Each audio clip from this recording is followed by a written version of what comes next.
இன்று சித்துப்பாத்தி புதைகுழி வழக்கானது 17ஆம் நாள் அகழ்வு பணி 2ஆம் கட்டத்தில் நடைபெற்றுக் கொண்டிருக்கிறது.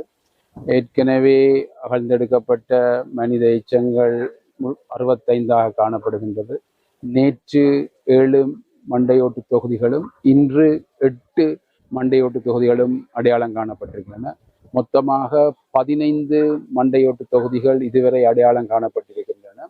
இவை தொடர்ந்து நாளைக்கு அகழ்வு பணி நடைபெற்றுக் கொண்டிருக்கும். இதே நேரத்தில் யாழ் மாவட்ட சட்டத்தரணிகளும் சுழற்சி முறையில் கண்காணிப்பில் ஈடுபட்டுக் கொண்டிருக்கிறார்கள். ஏலவே குறிப்பிட்டது போல பங்கு பெற்றினர்களும் அகழ்வு பணியில் ஈடுபட்டுக் கொண்டு இந்த அகழ்வு பணி நடைபெற்றுக் கொண்டிருக்கின்றது. நாளை அகழ்வு பணி தொடர்ந்து நடைபெறும். சிறுவர்களுடைய சந்தேகப்படும் எந்த தொகுதியில் அடையாளம் காணப்பட்டது? இன்றைக்கு சிறுவர்கள் என்று சொல்லப்படுகின்ற எங்களுக்கு கண்ணுக்கு தெரியக்கூடிய ஒரு 6-7 எலும்பு தொகுதிகள் அடையாளம் காணப்பட்டிருக்கின்றன.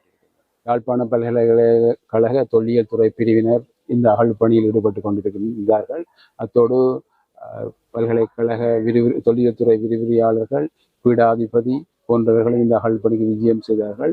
அத்துடன் யாழ் பல்கலைக்கழக மருத்துவ பீட மாணவர்களும் இந்த அகழ்வு பணியில் ஈடுபட்டார்கள். சோகோ போலீசார், ராஜ் சோமதேவாவின் குழுவினர், வைத்தியர்கள் 4 பேர் இந்த அகழ்வு பணியில் ஈடுபட்டுள்ளனர். மொத்தமாக இந்த குழு தொடர்ந்து இந்த அகழ்வு பணியில் ஈடுபட்டுக் கொண்டிருக்கின்றது.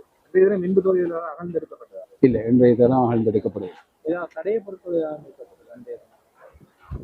தடைய பொருட்கள் மீட்கப்படையில எங்களோட கண்ணுக்கு அவ்வாறான தெரியுது. நீங்களும் வீடியோவில் பார்த்துருப்பீங்க. அவ்வாறு தெரியுது. நாங்கள் அகழ்ந்தெடுத்த அப்புறம் நாளைக்கு என்னென்று பார்க்கலாம்.